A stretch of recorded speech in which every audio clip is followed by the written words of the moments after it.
Hello friends, good morning, Radhe Krishna. કેમ છો? મજામાં?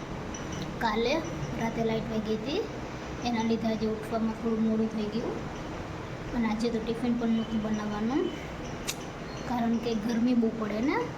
તો ભાઈએ કીધું કે આજે એક દિવસ ન બનાવો તો ચાલશે, કારણ કે ત્યાં સોમવારે લાઇટ નથી હોતી, એના માટે અને ના પાડી. ગરમી થાય ને એટલા માટે કે ખવાતું નથી.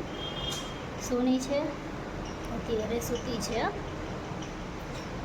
તો આજે કપડાં હું ધોઈશ, એ ખબર નહીં ક્યારે ઉઠશે. કપડાં છે એ પણ પલાળી દીધા, પાણી પણ ભરી લીધું.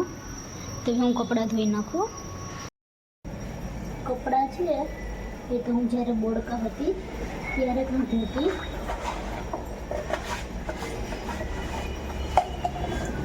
પણ મારી મમ્મીને જ્યારે કેળ દુખતી ત્યારે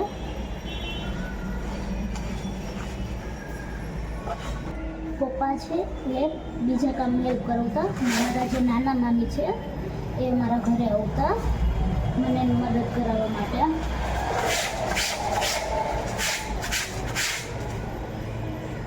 અહીંયા બાજુમાં સ્કૂલ છે, તો ડેઈલી પ્રાર્થના સાંભળવા મળે, રાષ્ટ્રીય ગીત પણ સાંભળવા મળે.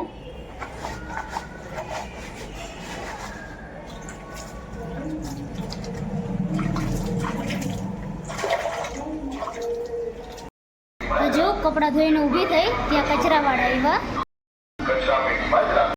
અત્યારે પ્લેટફોર્મ થઈ ગયું છે સાફ. હવે ખાલી એક વોશરૂમ છે એ સાફ કરવાનું. તો બાથરૂમને સાફ કરીને પછી પોતા કરવાના. શું કરો છો? દીવો કરી દીધો.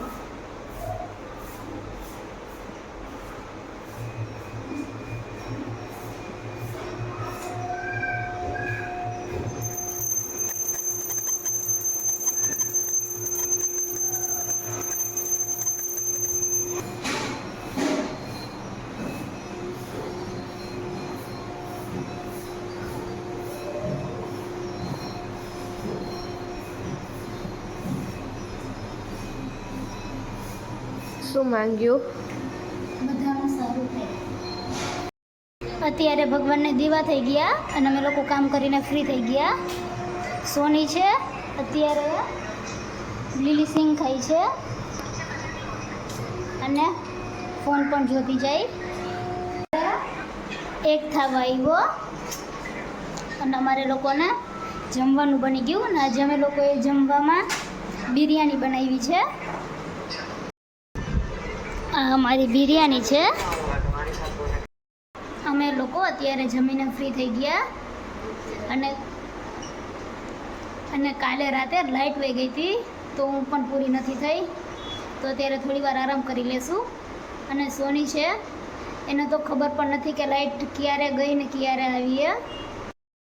હું મારા દાદાના ઘરે જવાની, કારણ કે હું 2-3 દિવસથી ગઈ નથી. અને સોની છે ને અહીંયા કોઈ અદારે છે, તો એમની ઘરે એની મમ્મીની જે સાડી લાવી છે ને એ મોકલવાની છે. તો એમના દાજે જવાના, તો એ સાડી દેવા જશે. તો હું પહેલાં મારા દાદાના ઘરે જાઉં, પછી એ આવશે મારા દાદાના ઘર બાજુ, ત્યારે મને ફોન કરશે. પછી અમે લોકો ઘરે આવતા રહીશું. હું ઘરે પહોંચી ગઈ.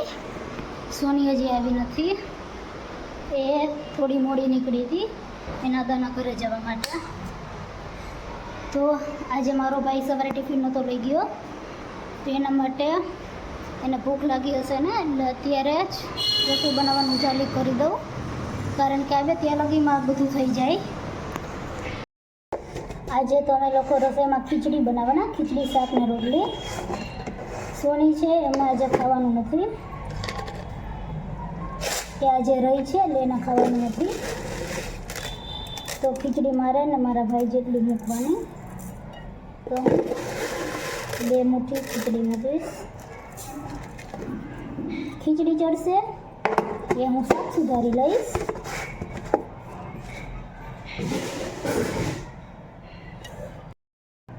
તો હવે પહેલાં ખીચડી કાઢી એને સાફ કરી નાખશું. અને પછી એમાં થોડી હળદર, મીઠું અને પાણી નાખી ગેસે મૂકી દઈશું. ખીચડી ઉકળશે એ પછી ઘી નાખી દઈશું અને પછી ખીચડીને ધીમા તાપે થવા દઈશું. ત્યાં સુધીમાં હું લોટ બાંધી રાખું કે રોટલી કરવાનો ટાઈમ થાય ત્યાં રોટલી કરાય એવો બની જાય. અત્યારે ખાલી મારા ને મારા ભાઈ જેટલો જ લોટ બાંધવાનો.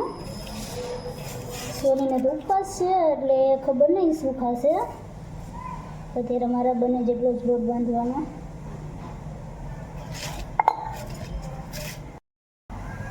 અત્યારે મારો ભાઈ આવી ગયો. એ એક્ટિવા લઈને સર્વિસ કરાવવા ગયો, કારણ કે એક્ટિવામાં કંઈ પ્રોબ્લેમ થઈ ગયો છે એટલા માટે. આજે વહેલો આવ્યો, નકર તો એ 7 વાગ્યા પછી આવે, પણ આજે તો 6:30 આવી ગયો. એક્ટિવા સર્વિસમાં મૂકવા જવાની હતી એટલા માટે. લોટ પણ બંધાઈ ગયો, ખીચડી પણ ચડે છે. પછી શાક વઘારી નાખું.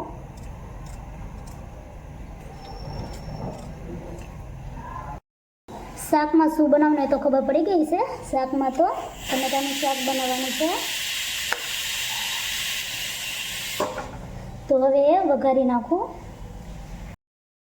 અત્યારે મેં જમી લીધું અને અમારા લોકોને મેં ખાલી 2 જ ટમેટાનું શાક કર્યું હતું, તો પણ શાક વધ્યું.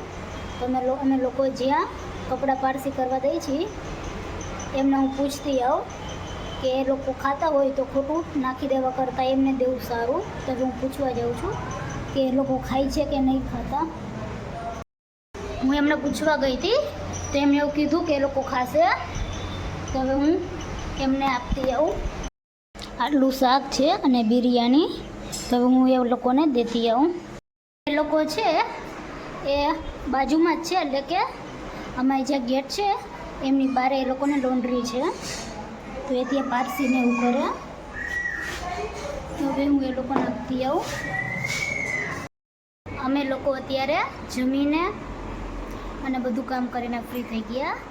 અને સોની છે એ બીમાર પડી, એને શરદી થઈ હતી, એના લીધે એને હવે કાન દુખે ને, શરદીના લીધે હવે એને કાન દુખે છે. તો આજે દવા લેવા ગઈ હતી, કાલે જવાનું કરી દીધું. આજે દવા લેવા ગઈ હતી અને હજુ કાલે પણ જવાનું છે. તો એ બચારી બીમાર પડી ગઈ. અને આજે એ બીમાર છે એટલે આજે પ્રેક્ટિસમાં પણ નહીં જવાનું. તો આજનો વ્લોગ અહીં પૂરો કરું છું. Good night, Radhe Krishna, thank you, bye bye.